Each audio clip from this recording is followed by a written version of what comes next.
There's one more spot on the Falcons 90-man roster, so we'll make our pitch to add one more pass rusher.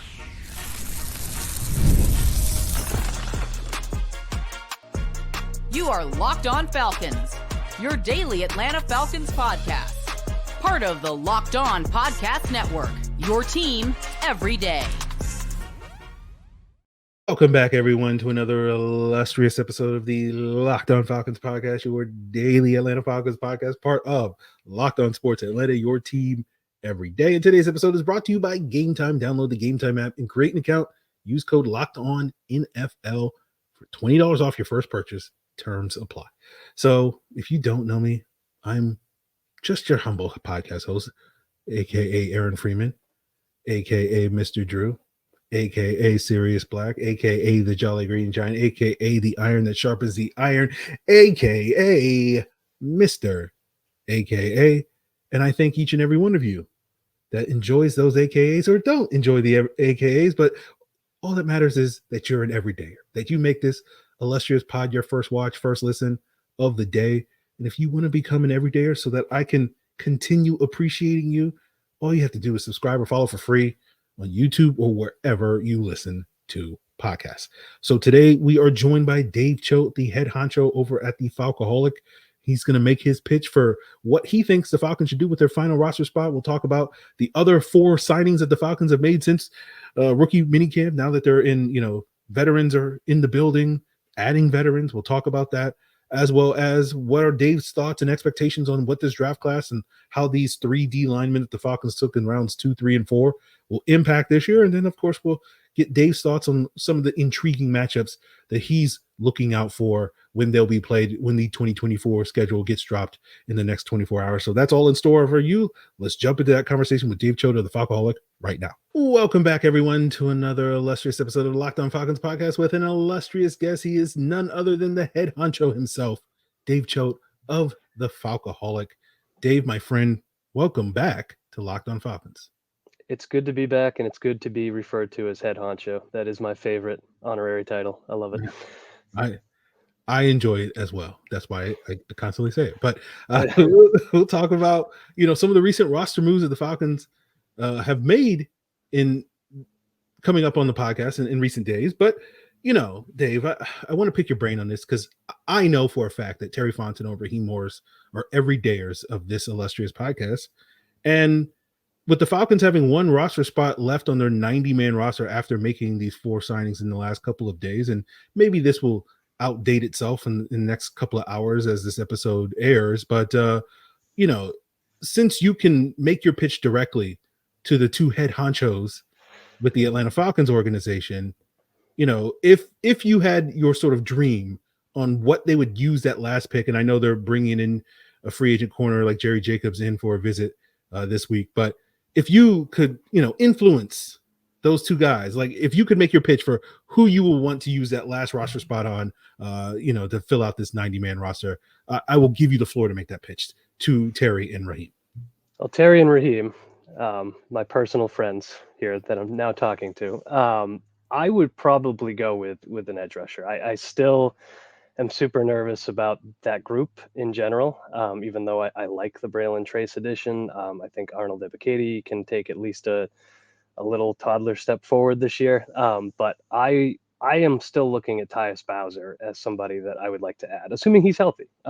It's somebody with a track record as being a pretty quality pass rusher, a pretty quality run defender, still young enough to have a couple of good years in him. I kind of don't know why he's still out there if he is healthy, so that might be a factor. But that would be my head talking to Terry and Raheem.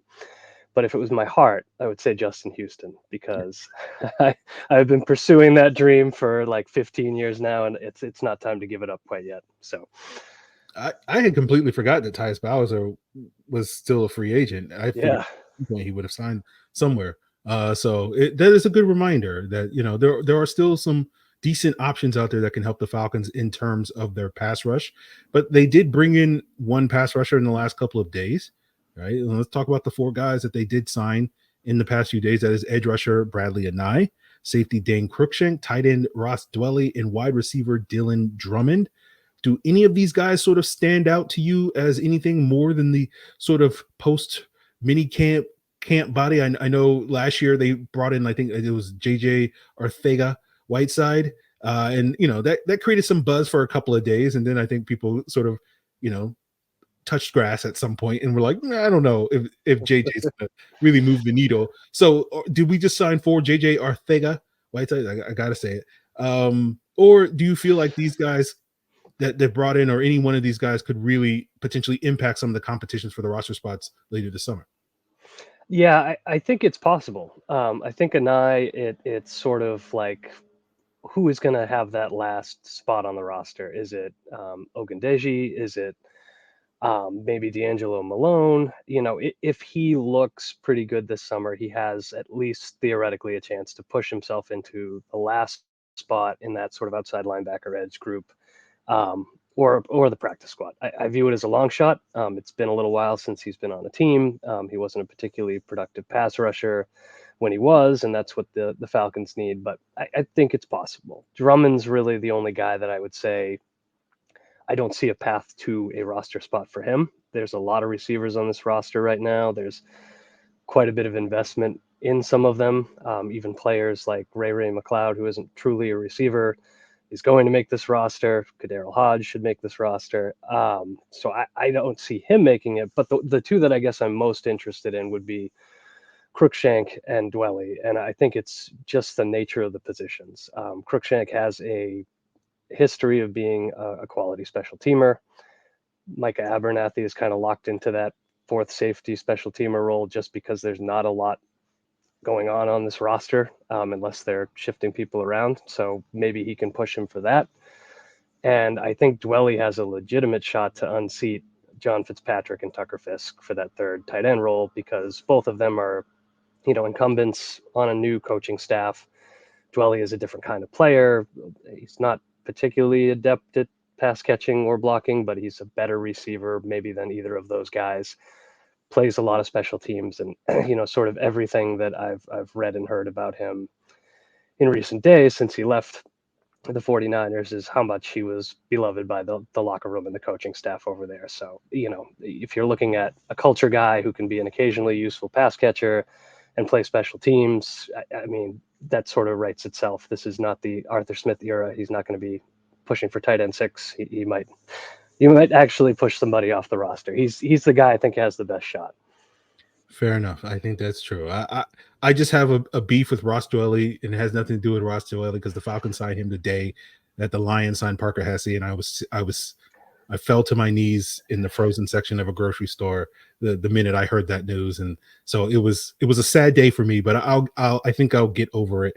And we'll see what Ross Dwelley can do, and we'll see what the rest of these guys do later this summer. But if the Falcons are not going to make any more splash signings, that may mean that they're going to be counting a lot on some of the additions that they've already made in the draft. And we'll discuss what Dave's expectations are for those rookies as we head to training camp, as well as the upcoming regular season.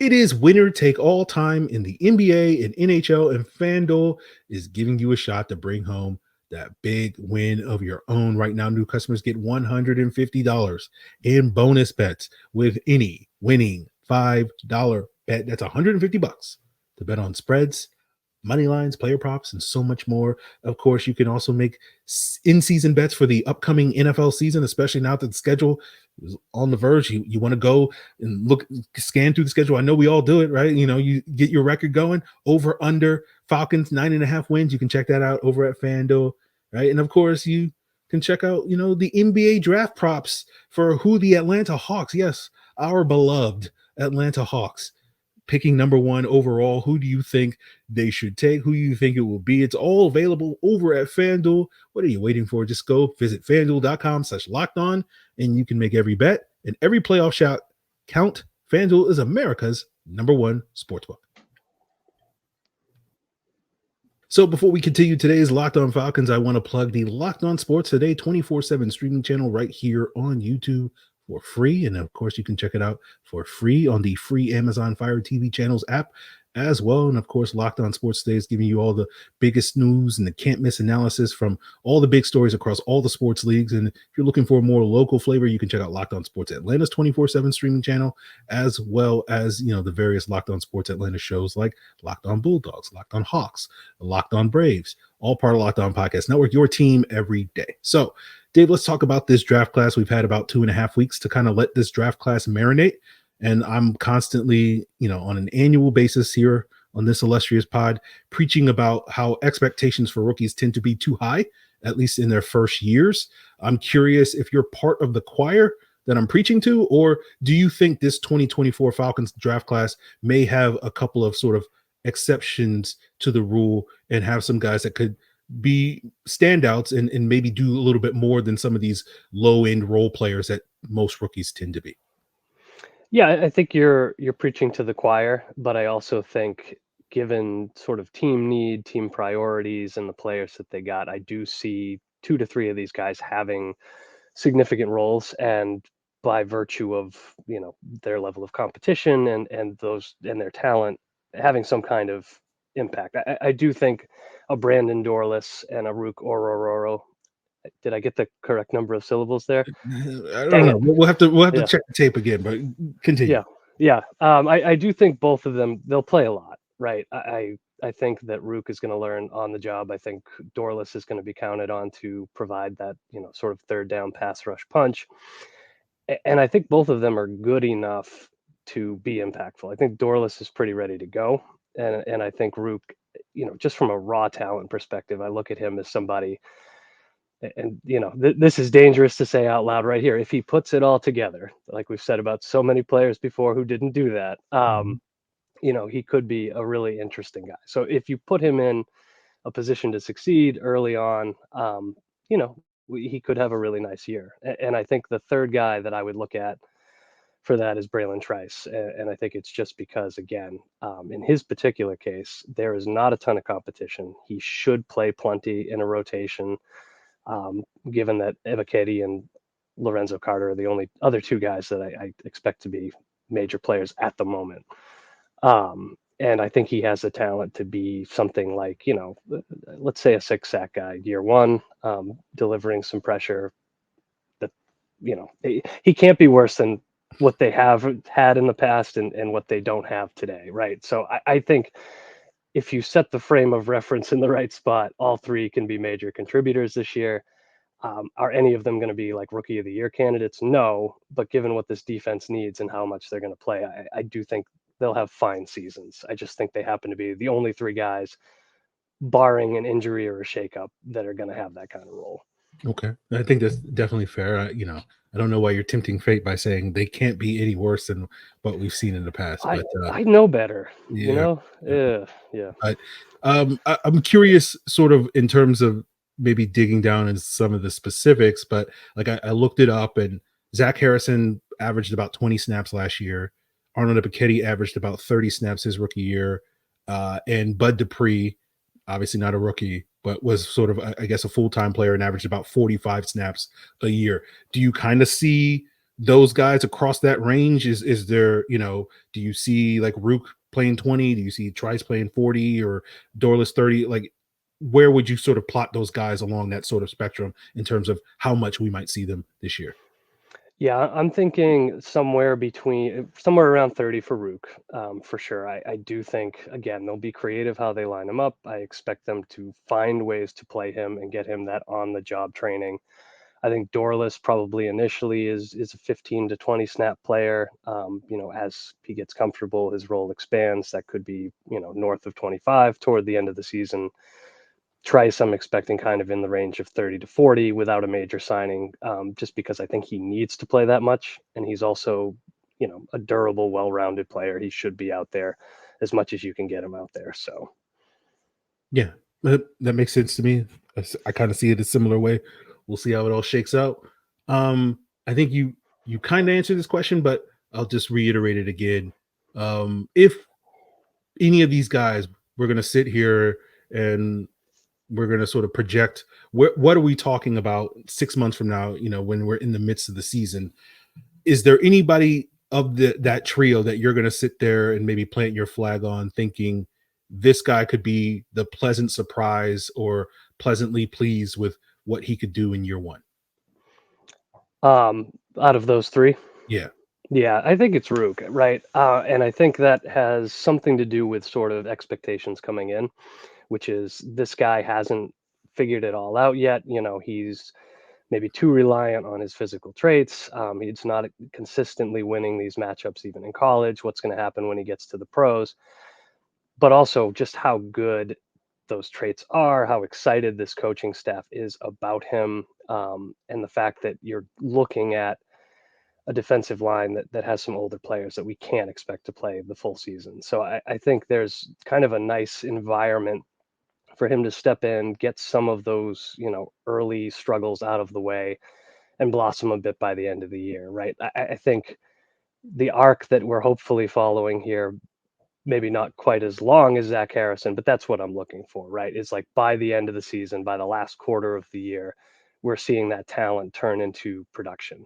And I think it can happen earlier for him. I think he has the God-given ability and he'll have the role to do it. It's really just a question of how quickly the light bulb comes on for me. So if all goes well, I think he'll be that player that even if you were a little bit high on him, he could be special. So I think it's fair. And because I'm contractually obligated, I can't go more than 2 days without talking about Michael Penix on this podcast.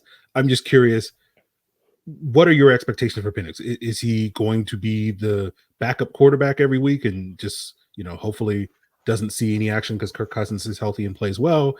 Do you think there's a chance that, the Falcons keep Taylor Heinicke as the number 2 quarterback and we see Penix kind of be that emergency third guy that's probably inactive every single week? Or do you think there's, a decent shot that we might see him on the field and not just because of, some fluke injury from Kirk Cousins? What are your expectations for Penix this year?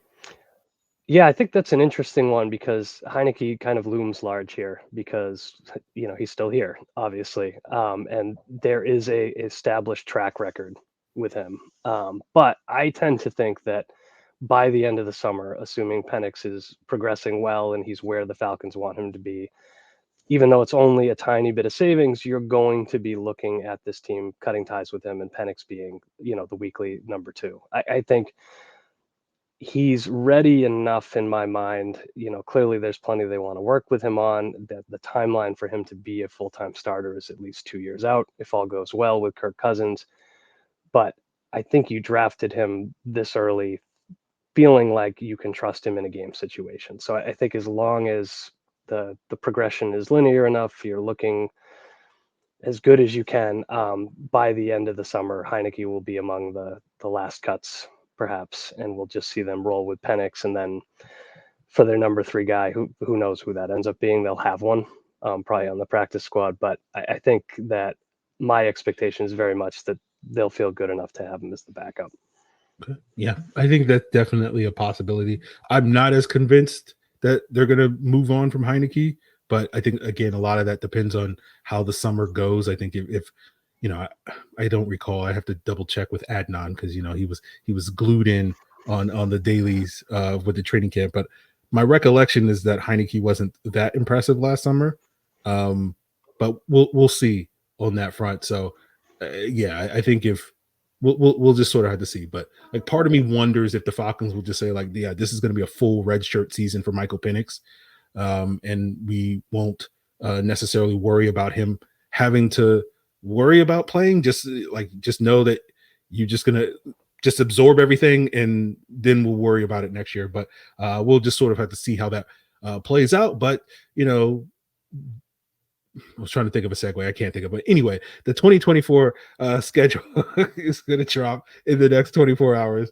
And I want to get Dave's thoughts on some intriguing matchups that he can't wait to circle on his calendar this fall and winter. We'll do that to wrap up today's Locked On Falcons.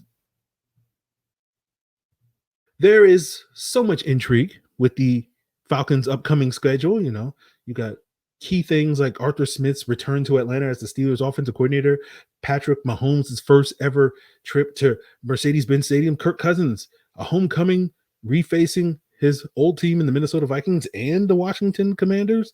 Tons of matchups for you to look forward to. And our friends at Game Time are helping you take the guesswork out of buying tickets for those matchups, right? Because they have killer last minute deals, all in prices and views from your seat.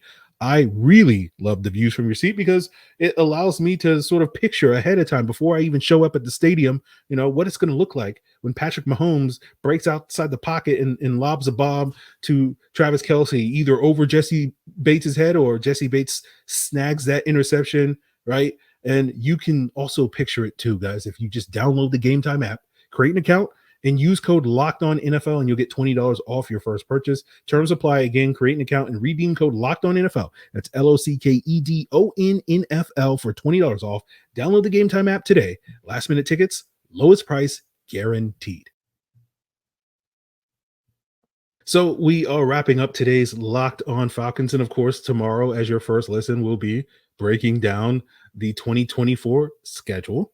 And that will be dropping Wednesday evening at 8 p.m. Eastern time. And we'll probably be going live Wednesday night at like 9 p.m. Eastern time. And we'll break down the matchups and the primetime games and all that stuff that the Falcons may get this upcoming season. But Dave, I'm curious from your perspective, what are there some particular matchups in games that you already have kind of circled and you're just kind of waiting to slot them in to your calendar as this schedule drops in the next 24 hours?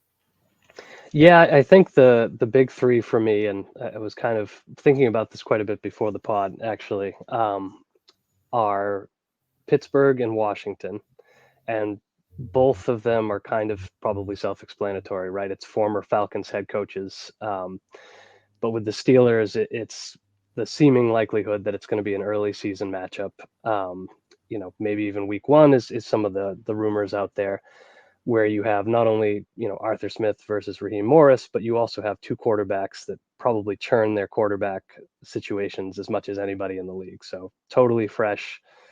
Look at those two situations and just kind of a fun, interesting matchup, a good challenge for Atlanta's offense, hopefully early on. With Washington, it's again about seeing, Jaden Daniels. It's about seeing Dan Quinn again on the opposite sideline. Seeing what's going on with that team. You get the storyline again, Raheem Morris versus, his buddy and the former head coach that he replaced on an interim basis. So that's kind of a fun one. And then the third for me, I'd love to say an NFC South matchup just because they're always entertaining.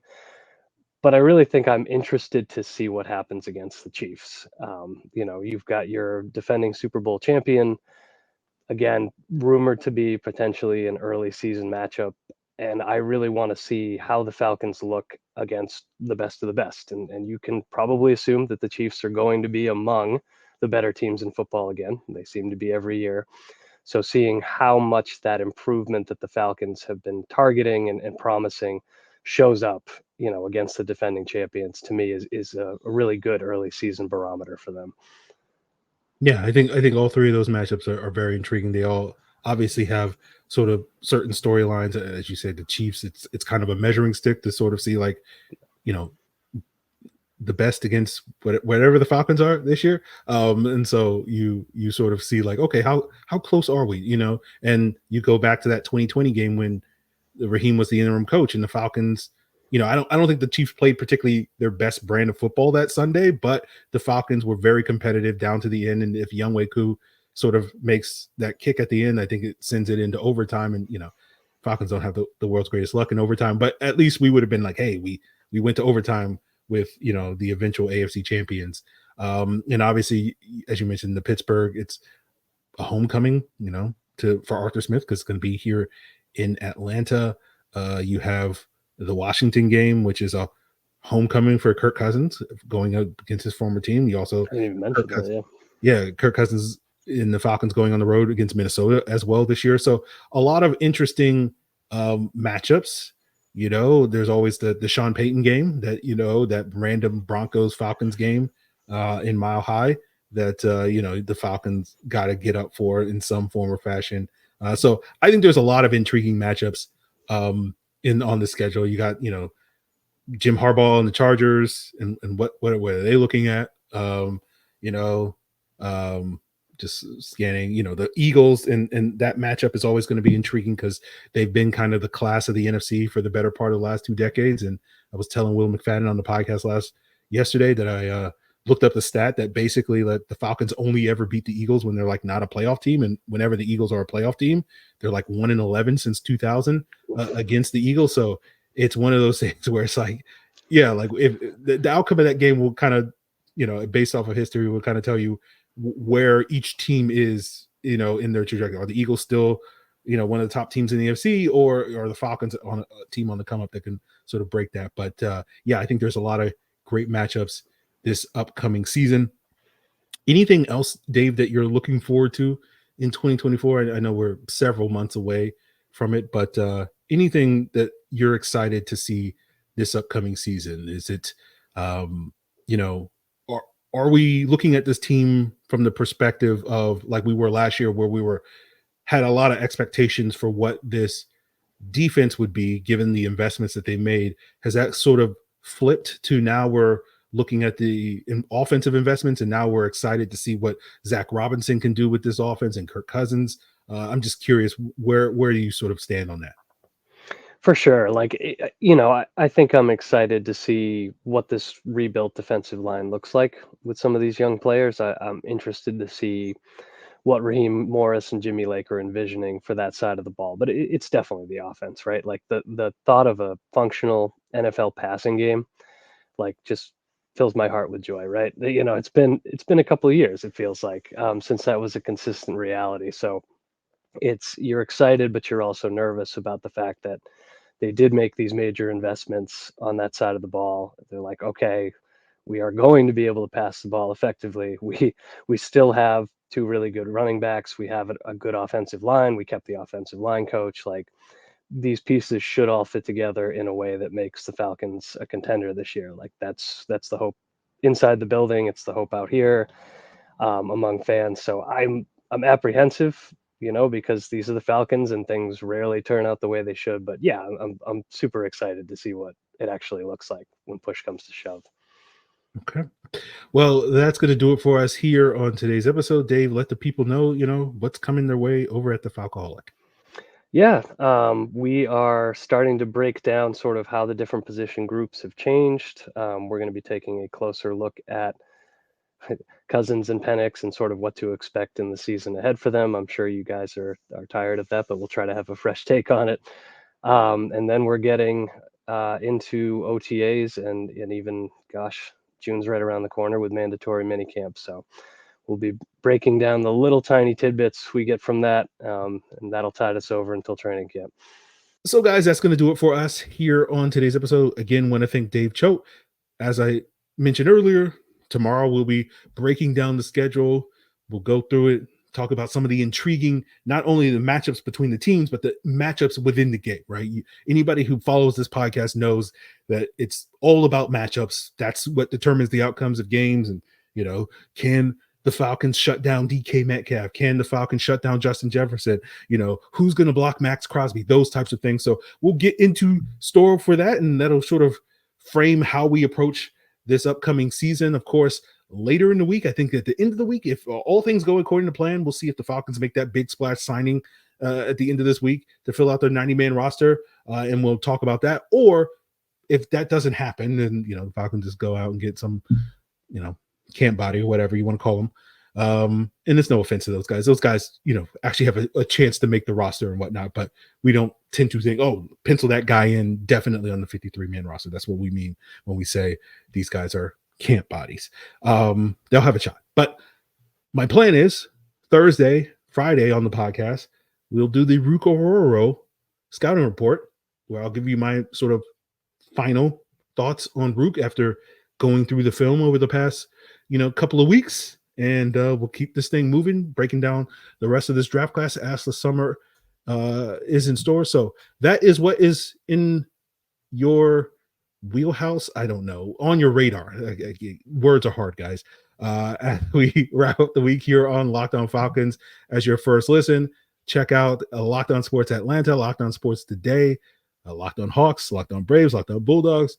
As your second listen, it's all part of Locked On Podcast Network, your team every